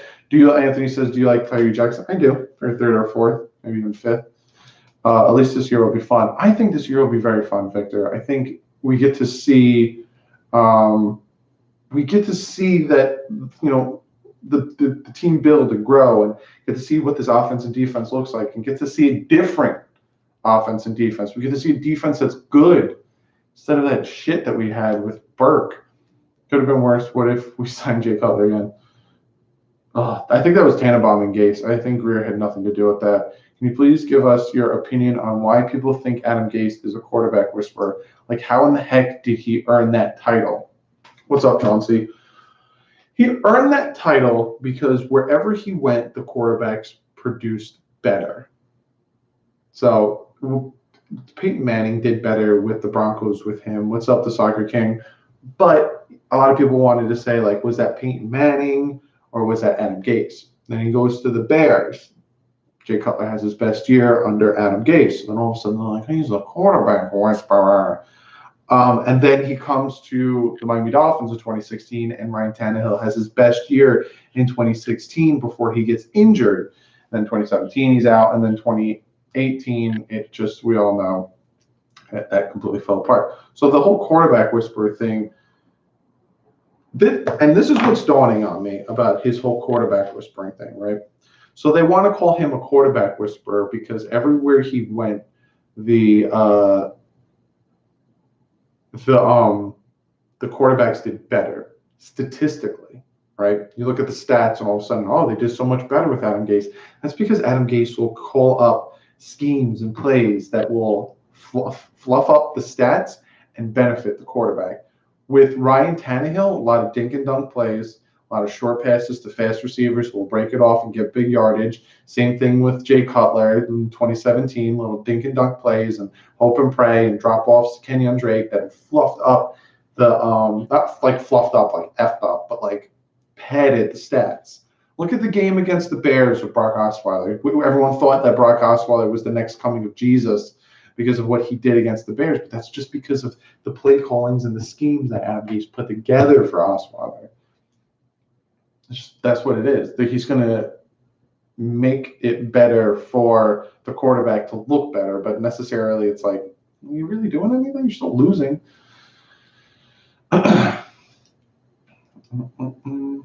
Can you see the Dolphins drafting Drew Lock? I don't think Drew Lock will make it to the Dolphins. And I'm not saying at 13 because they're not going to take him at 13, but when it comes to like second, third round, I don't think he'll make it. Again, the filming curse lifted. Drew Lock, no, it doesn't have that. I hope they run it through the gut than the air for Albert Wilson. Yeah, that's what I'm looking forward to. I can't wait to see Albert Wilson come back and see him play. I loved watching Albert Wilson play. Whenever that dude got the ball in his hands, it was just great. We haven't done much in free agency, but I somehow think our offense will score more points this year and be more productive. No bubble screens. I was tired of the bubble screens. I wanted, like, there was plays where I'm like, run an actual screen. Run a screen that the friggin' running back will go out with just stop running bubble screens and wide receiver screens.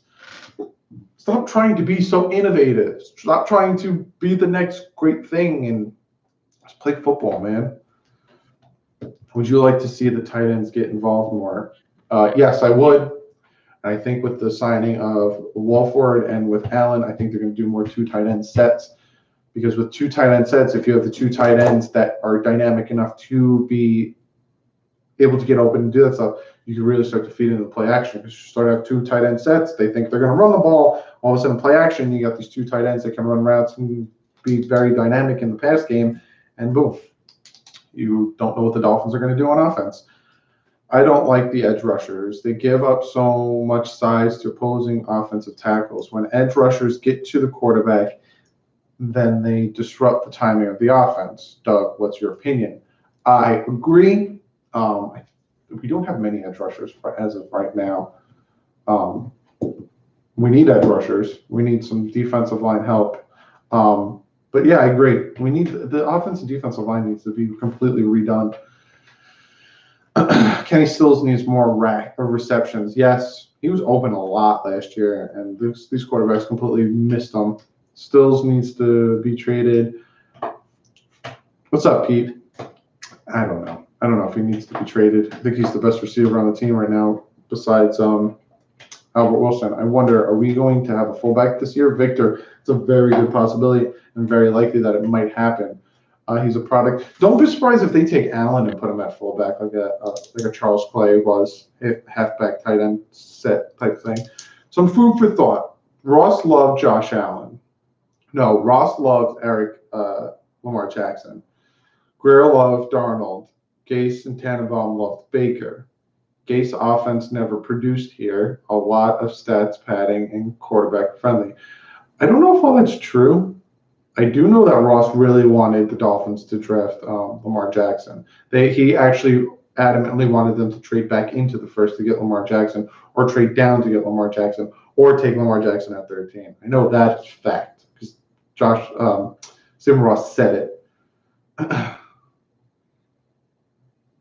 Do you think Tannehill is happy to be out of Miami as much as we are? He's gone.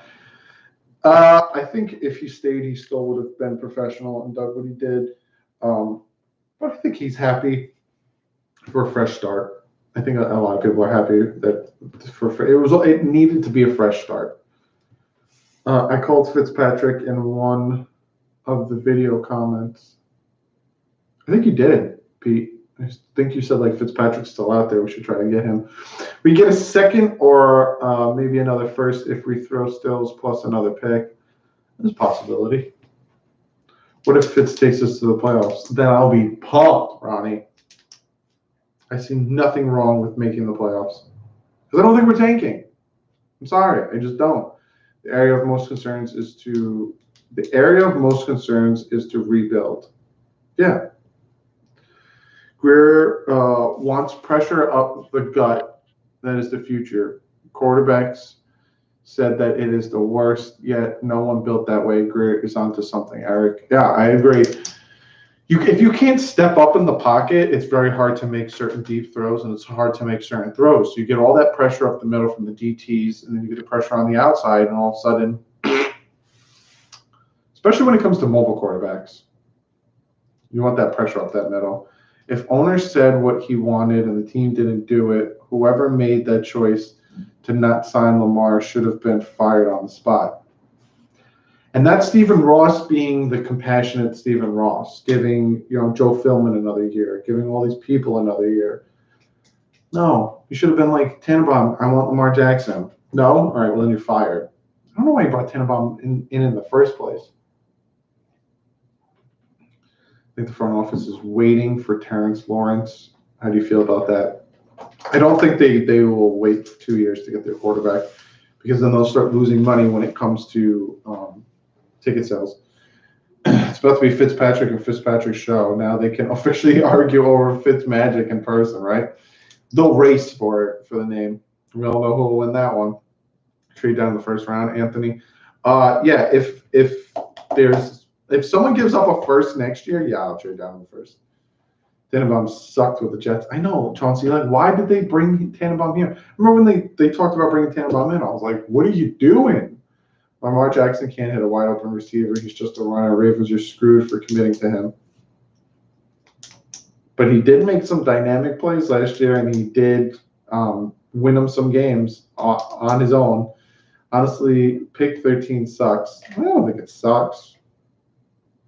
It doesn't matter where you pick. It matters who you pick. And I'll say that till I turn blue in the face.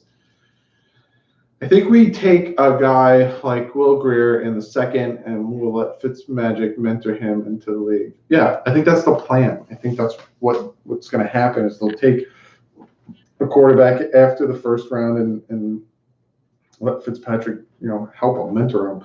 I agree with you on Tannenbaum. I didn't trust him because he came from the Jets. And it's just so dumb. Having a higher pick gives you more options. I know, but again, it doesn't. Look at Ben Roethlisberger getting picked. Look at Aaron Rodgers getting picked. Look at all these players that got picked later in the rounds. Dan Marino. People are like, they'll fall and they'll be like, why are they falling? Or they're like, oh my God, they took so and so, or they did this or that. That guy wasn't going to be good. Like Mel Kiper, who's an ass. I hate Mel Kiper. I used to watch ESPN for the draft. Now I watch the NFL Network because I hate Mel Kiper. He doesn't know what he's talking about. Oh, we'll come back to this tape in 5 years and you'll see how wrong they were for passing up on this quarterback. I think he said like Colt McCoy, or he said some quarterback is going to be the next best thing. And he's just wrong. You never know. So it's not about where you pick, it's about who you pick. Depends on who's there. Flores will draft best player available. Yeah, exactly. Michigan, Michael Gase adjusted his offense through the game. Historically, in his second half has been better, slow starts. And that's what drove me nuts about Adam Gase. Is it seemed like he went into the game like, hey, we'll see what happens. And then at halftime, he's like, well, now I know what they're doing. But it's too late. We're down 30. Oh, maybe we can pull this out. Like, so annoying. Do you think we are better than the Bills and the Jets? I don't know. As of right now, the offensive line scares me. If our offensive line and defensive line were better, and we had edge rushers and guards and centers and right tackles, yes. Because I think with Fitzpatrick and I think with the receivers and the running backs we have and the secondary we have, if you look at this team, right, and you look at the positions of needs, which I'm going to do a video for this more in depth, but I'll like half-ass it right now for you guys. We need a quarterback, right? But with Fitzpatrick in there, Fitzpatrick is a very reliable starter. Is he gonna win you a game? Yes. Is he gonna lose you a game? Yes. Is he gonna throw 5 touchdowns and light it up? Of course. And then the next week he might throw 6 and get benched for a rookie. So quarterback is in need, obviously, but we can still win and make the playoffs with Ryan Fitzpatrick. It's been proven with the Jets. Yes, with the Jets. Well, they didn't make the playoffs, but they could have because it was just dumb coaching. Running back, we were set. I think at running back, we are fine with friggin' Drake and Balaj. And, I think running back, we're set. Wide receivers, Parker, Stills, Grant, Wilson, Butler, Ford. I think we're fine at wide receiver. Tight end, we're fine at tight end. Kazicki, Smythe, Allen, Wolford, or Leary, fine at tight end. Left tackle, Tunsil, we're good. Guard, center, right tackle. That's how I feel about that, right? So if you look at the offense, what we need is, for this season, offensive line. Everything else is good. Look at defense. Defensive tackles is okay, but there's no depth besides Gotchow and Taylor. There's no depth. So they need defensive tackles. Edge rushers, nothing at edge rushers at all. Like, bad. Linebackers, I still want to add a linebacker. That's why I kind of wanted CJ Mosley. There was some linebacker, Zach, maybe bring in Zach Brown for cheap money. We still need some linebacker depth and help there. Corner, we need a second corner opposite Xavier Howard, but with Tankersley and stuff, we might be okay. And at safety, we're good. So it's like we need defensive line help and offensive line help. And if we stack the defense and offensive line this year, the team will win more games than a lot of people think because everything else is pretty good. If you have a defensive line that gives the quarterback about 2 to 3 seconds to throw the ball because they keep getting in their face, having that corner opposite Xavier Howard is fine because the quarterback won't have enough time to look off Xavier Howard and look at his next receiver, whoever's covering that, because he's going to hike the ball, look, oh God, Xavier Howard's covering him, look over, oh, okay, and go and sack. You know what I'm saying? So we'll stop the run and then we'll rely on our offense. And then if the offense has a great offensive line, then Fitzpatrick will have enough time to throw the ball. and we'll be able to run the ball and limit how much he has to throw it. So, what's up, Michael? This team doesn't need a lot. So when it comes to are we better than the Bills and the Jets, as of right now, no, because we have no offensive defensive line. But if we did, yes. All right, Michael. Good luck with that essay. So I hope that answers your guys' questions about, like, are we better? Like, this is why I don't think we're tanking, because we're literally an offensive defensive line away from being really good and winning more games than a lot of people think. You know, so we're not tanking, we're rebuilding. All right, take me out. You're probably already gone. I'm saying goodbye and you're already gone. I was getting tired with Gates' play calling because he wouldn't change the offense during the game when we were getting stopped, but then resorts to bubble screens, and I called it because it happened. Yeah, of course, I agree, wholeheartedly agree. Just plugging my watch in.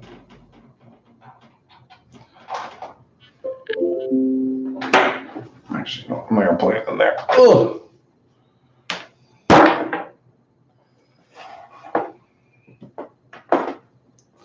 Fitzpatrick can do anything with expectations. I agree.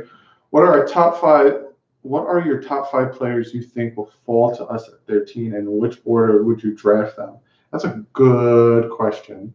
It all depends on it. See, I can't answer that question right now because it all depends on how the draft pans out, you know?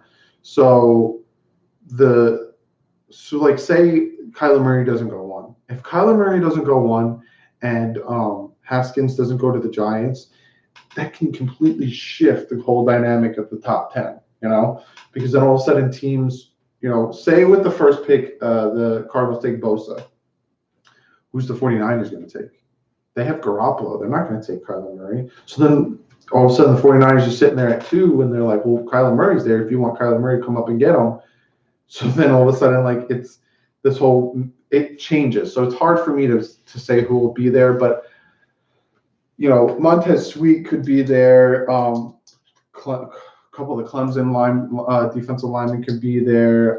It's a lot of good top-notch defensive tackle and defensive ends could be there. I don't know if the center, I think he's a center/guard, will be there at 13 because those are hot commodities.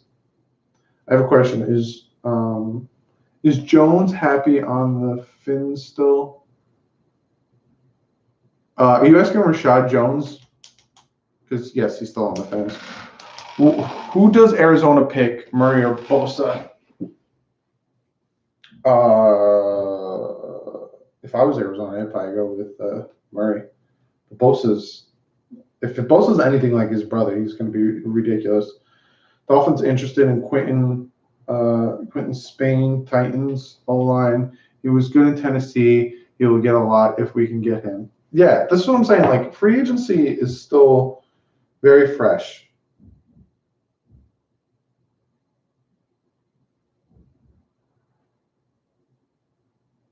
So, very fresh. Bridgewater fits. I wanted Bridgewater because he was younger and I think he has more potential, but I kind of like Fitz because he's played more and he has the experience also to help the younger guys. Derrick Jackson, 2nd round. We don't need Tua or Herbert. Got a feeling Hurst will have a better season of all the college quarterbacks. That is a very good potential. Hearing Dolphins might sign center or O-line. Yeah. Again, I haven't been checking Twitter much, but this is when the Dolphins are going to start making moves to fortify the offensive line and the defensive line. So all these guys that are still out there and a lot of these guys that are getting cut and stuff are going to start getting signed. So again, you're going to start seeing videos. We should trade down this year. If the offer is good enough to trade down, then yes, I would take it. Trenches, trenches, trenches. Exactly. Can't emphasize this enough how important it is. Please draft trenches. Exactly, Daniel. Offensive, defensive line. That's what they're building. Build from the ground up. Why not get our quarterback this year and go into next offseason with our quarterback and $120 million cap? It's going to cost a lot to get up. So if you want to get Kyler Murray, it's going to cost a lot to get up to get Kyler Murray. But then you get Kyler Murray, and he's going to play behind a decimated offensive line, and it's not going to benefit him, you know. Do you think we have a good enough corners? I think McCain is a good slot corner. Don't ever put him back in the boundary again. Xavier Howard is, what's up, Sean? Xavier Howard is a top-notch, like top 5 corner. We need an opposite one. What do you think about the edge rusher that got cut from the 49ers? Forgot his name, but he has tats all over him. When he played Seattle, he was making plays everywhere. I know who you're talking about. Right? I think it was. Dolphins are going to be running 3-4-4-3 or 4-3. They're going to run both, is what I'm hearing. They're going to be running a hybrid. What about Tankersley? Tankersley's still on the team. Who's going to compete with Rowe for that opposite spot, you know, opposite of Xavier Howard. Yeah, that's what I'm hearing. You know, they're going to – what I keep hearing from the press conferences from Flores and from O'Shea and stuff is they want the other team to not be able to prepare for the Dolphins. They want the other team to want – like, Dolphins are, okay, you know, they stopped us doing this, and they can very easily switch to something else. So if they're running a 4-3 and then all of a sudden it's not working, they can just switch to a 3-4, and then all of a sudden the offense is like, wait, what? Doug, did injuries cost us last couple of years, or did we just not get right personnel? Daniel asks. The last 2 years was just, I think, this is me just being superstitious. I'm extremely superstitious. 2016, we played great. 7 straight wins, made the playoffs. You know, that Bills game on Christmas Eve was fun as hell to watch. You know, and we make the playoffs, and it just falls. We fall on our face because we weren't prepared with our cleats, and Matt Moore got killed. So then 2017 comes, and the hurricane hits. So we lose our bye week. Ryan Tannehill re-hurts his ACL. We bring in Jay Cutler instead of going with Matt Moore. Even I don't hate that move. I wish they didn't pay him as much because Matt Moore never could stay healthy for a full season. So regardless, we would have needed a quarterback. Our defensive line coach, or I think he was offensive line coach. Yeah, offensive line coach gets caught snorting coke. Timmons goes AWOL. You know, it's just so many things happened to 2017 that you were just like, could anything else go wrong with this team, right? 2018, all of a sudden injuries. Kilgore goes down. Sitton goes down. Albert Wilson goes down. Hayes goes down. You know, Tannehill goes down again. You know, all these players start going down. And I think it was the universe telling the Dolphins and telling the ownership and telling, look, you need to start over. So until you start doing this right, you're going to have bad luck. And I think that us doing this is changing the dynamic of this team. I'm hoping for the better. I'm tired of this. I want to constantly be in contention for all that shit. Yo, Doug, hands down, this new regime isn't going to make flashes, free agency signing or trades. But my biggest question is, how much pressure will Stephen Ross have on Greer now that Gase is gone? Michael asks. I think Stephen Ross understands that this is going to be a process, and I think Stephen Ross understands that this is going to take a minute. We're not going to go to the playoffs and win a Super Bowl next year, but I think he'll be patient with him. But I think you'll start to see things start to work out and stuff. I hate that Miami never used to blitz. I hope we apply more pressure. We have great man coverage to do it. X can lock anyone. Bobby's superb at the slot. See, Carlos, we did blitz. We blitzed a lot. Like, I know a lot of people say we didn't blitz. Another YouTuber, I watched him watch the games, and he'd get super mad that they weren't blitzing. They blitzed a lot. if you look it up statistically, the Dolphins actually did blitz a good amount of times. And the reason why I know they blitzed a good amount of times is because they couldn't get any pressure from their D-line alone. So they needed to blitz. Baker got a few sacks off of blitzing alone. Bobby McCain got a few sacks off of blitzes alone. They blitzed a lot, but they were bad. The defensive line was so bad that they would blitz and nothing would happen. No pressure, no nothing, because the quarterback on the opposing team would know that they were blitzing, so he would just keep a running back in, and then, all right, he had time to throw it, or they just dumped the ball off. So it looked like they weren't blitzing, but they were blitzing. When does the new schedule come out? I think it's like a week or two before the draft, normally. Thoughts on if we took Jake Browning in the 3rd or 4th round? Look at who Jake Browning is.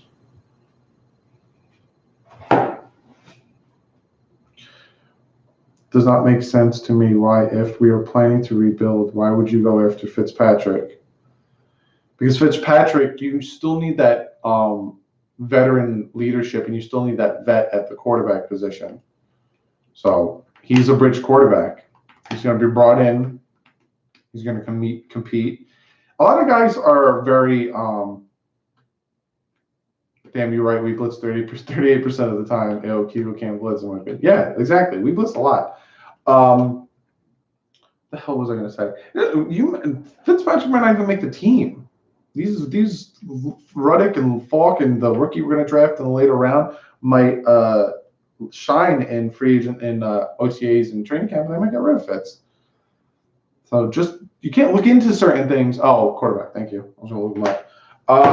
Washington quarterback. I didn't look at him. I'll have to check him out. He'd be what, a late rounder? Like a third? You said 3rd, 4th. He just logged on. Hey, just logged on. What's up? Do you think Miami will draft a quarterback in the 3rd round, 3rd, 4th round? I think the first 2 rounds will be trench players. Dude has the highest football IQ in the NFL. You talking about me? Oh, sorry. I was like, I do not. Because Fitz is a legit genius who can teach our rookies. Exactly, Lord. Thank you. You bring him in, you have him compete, and then you have him help mentor. Hopefully we can protect Fitz. He seems smarter than Tannehill, which is not too difficult. Tannehill was smart. He was smart. He had a heart. And like I said, I don't hate Ryan Tannehill. I never hated Ryan Tannehill. I'll look up see if there's any news about the contract.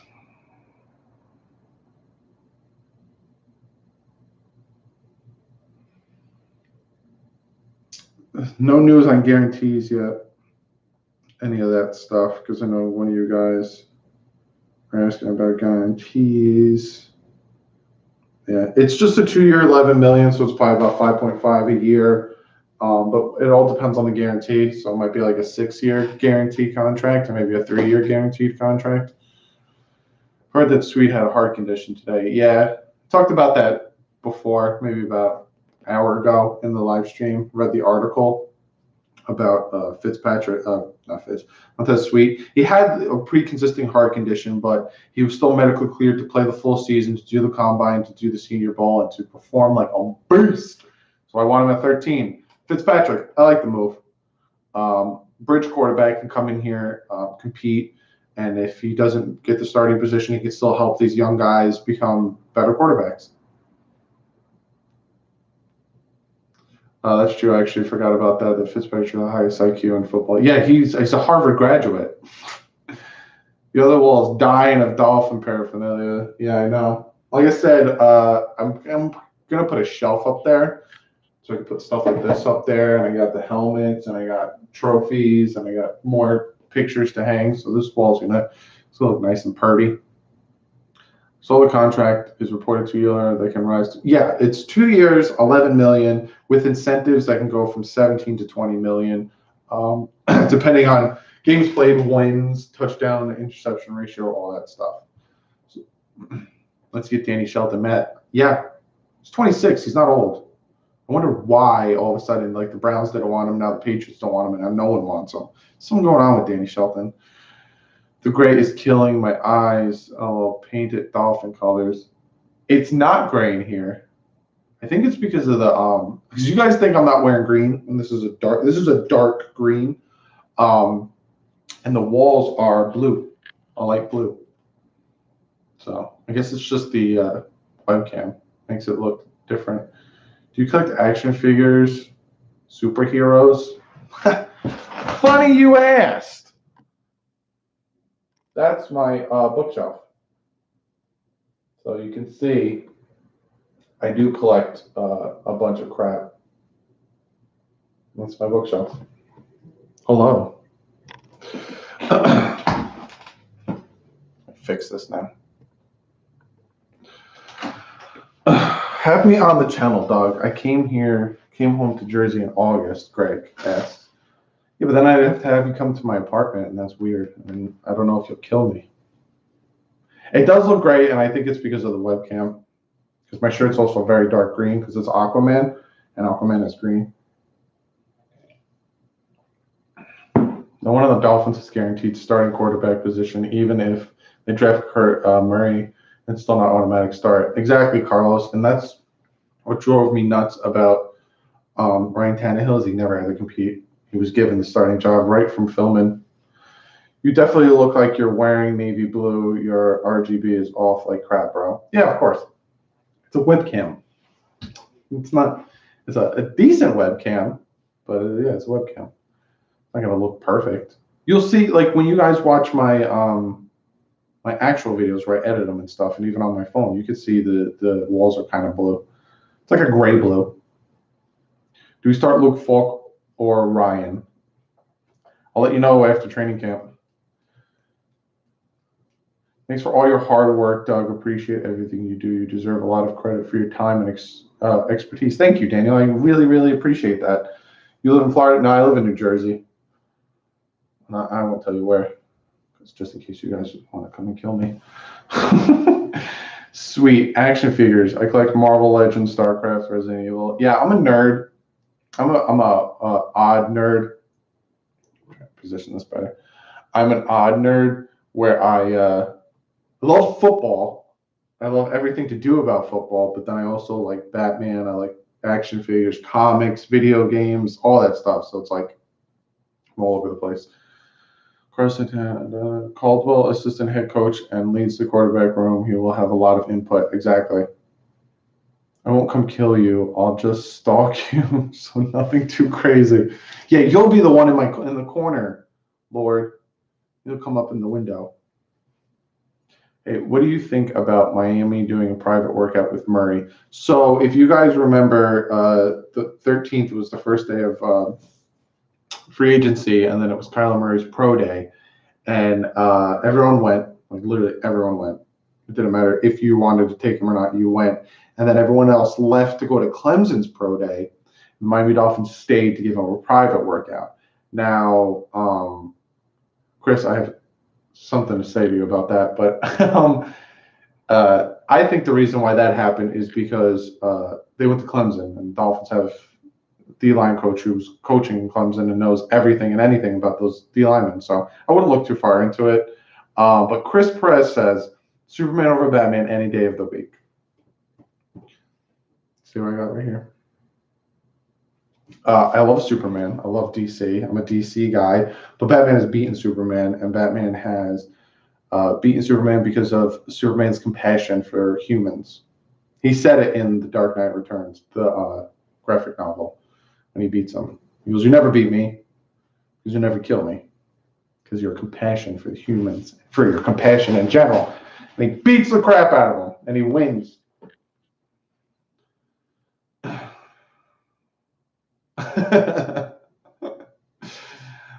Do you think we'll get Rose? I'm laughing at Lord's comment.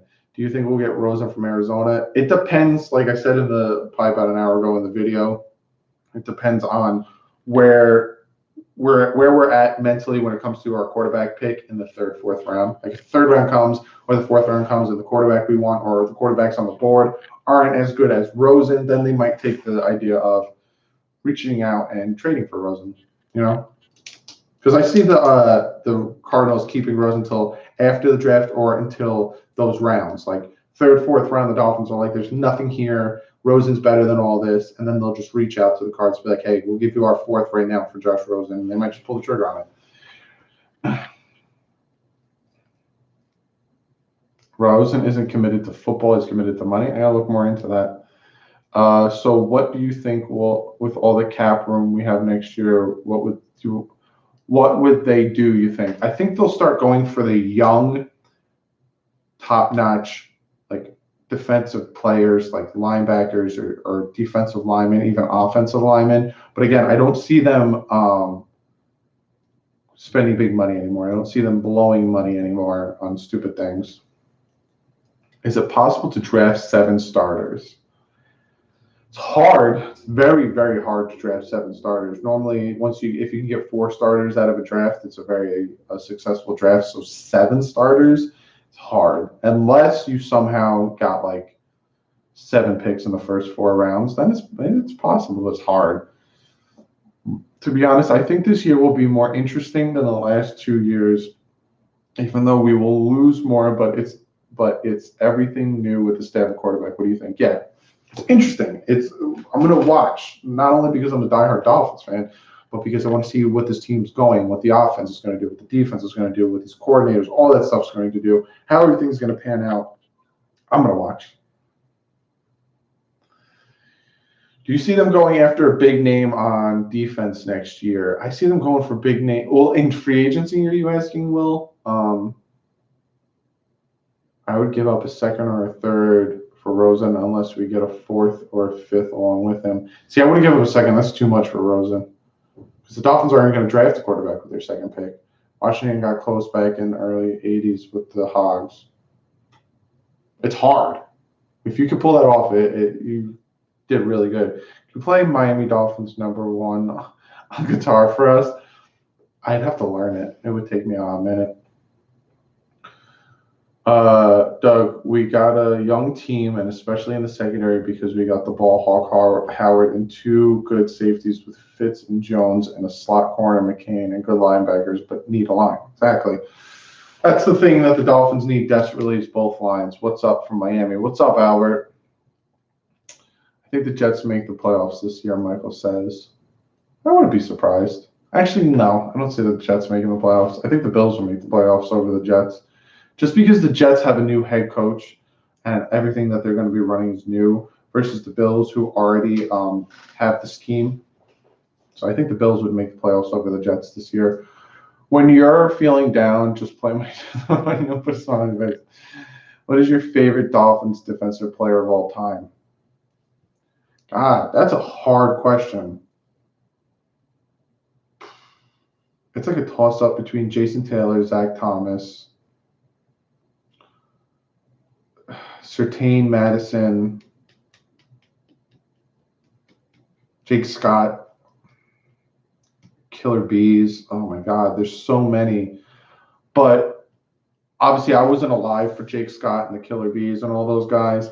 So from my lifetime, like I even loved Edouard Lagounlier, Tim Bowens, Jason Taylor. It's like Jason Taylor and Zach Thomas are very close, but for me, it's Jason Taylor. I always loved Jason Taylor.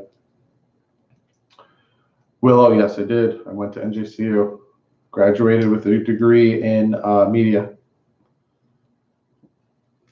You guys know too much. I'm going to move again. Zach Thomas needs to be in the Hall of Fame. He does. He definitely does. He needs to be in it next year. It's ridiculous that he's still not in the Hall of Fame. AJ Dewey, some of you guys are saying. Brock Marion, Patrick Surtain, yeah. What do you think of Ryan Fitzpatrick signing? All right, well, I'm going to get off in about like 10 minutes. So I'm going to talk about some of the things I talked about in the beginning of the video, and then I have to go and do a bunch of crap. What's up, Dean? Damn, you came at like the worst possible time. So the Dolphins signed Ryan Fitzpatrick, 2-year, $11 million contract with incentives that could push the contract from $17 million up to $20 million. So the incentives are, games won, touchdown, passing ratio, games played, all that stuff. I like the Ryan Fitzpatrick signing because he He's not a winner. When I say he's a winner, people want to be like, well, he hasn't won 5. Focus. Thank you. He hasn't won 500% of his games, or he's under 500% in his games. He wins as in he makes the plays to win. He'll run. He'll take hits. He'll get the first down. He'll throw crazy touchdowns to win the game. It'll be a 45-50 loss shootout. He'll throw 5 touchdowns, 3 interceptions, but he's going to constantly try to get that win. So I like the Fitzpatrick signing. I like it because he's also very football smart. He's very, very smart. So he's able to teach the young guys. Some of the young guys will be drafting in. So he's a bridge quarterback. I like it. And as for the future of this team, next year the Dolphins have over $100 million in cap space. Right now it's 122, but there's still going to be some signings and stuff happening, so that could change. And they have 11 draft picks. 1-1, 1-2, 2 3s, one of them coming from Juwan James compensated pick, 2 4s, one coming from trading Ryan Tannehill, 2 5s, one coming from the Wake comp pick, 1 6, and 2 7s, one for trading Jordan Lucas to the Chiefs. So this team is stacked for the future. This team is got a bright future ahead of it. So I'm excited. I'm excited for this year. I want to see what the team can do. I want to see what schemes we got going on, what we're going to run on defense, offense, what the coaches can do. I'm excited. I don't think we're tanking. I think we're rebuilding. I think it's 2 different things. I talked about it in the video, so if you want to go back, scroll through, watch it. But yeah, Dalton Harris says, do we trade for Tyreek Hill, maybe Quinn and Parker? I wouldn't touch Tyreek Hill, especially if the allegations are true, because he's going to get suspended. Look at Kareem Hunt, 8-game suspension. So I don't know if I touched that. Maybe the Fitz signing made the media go from Dolphins going full tank to what? Exactly. No one knows what the Dolphins are doing. No one knows what this team is doing. So all these speculations and stuff are just poopy. But I got to get out of here, guys. I just want to thank you all for coming, hanging out, watching the live stream. Every time I live stream, it is so much fun. I have all of you guys on here. We always get over 100 likes on the video. I always get over 180 to 280 viewers. So you guys are the best. I love every single one of you. Let me check what the subscriber count is at, because last time I checked, we're almost at 4,000 subs. So let's see where we're at now. We are at 3,947. So we're about 53 subs away from 4,000. So subscribe if you're not subscribed already. I got so much planned for you guys. This is going to be draft month, so a lot of draft prospects and stuff for you guys. Once we break 4,000 subs, maybe I'll do a special Q&A video. So I'll let you guys know about that. Maybe I'll do a giveaway. Maybe, I don't know. I'll do something special for 4,000 subs. So help as much as you can to get this channel to 4,000 subs. But other than that, I will see you guys probably tomorrow. If there is some breaking news, you'll get it as soon as I possibly can. But like usual, guys, stay classy. Fins up.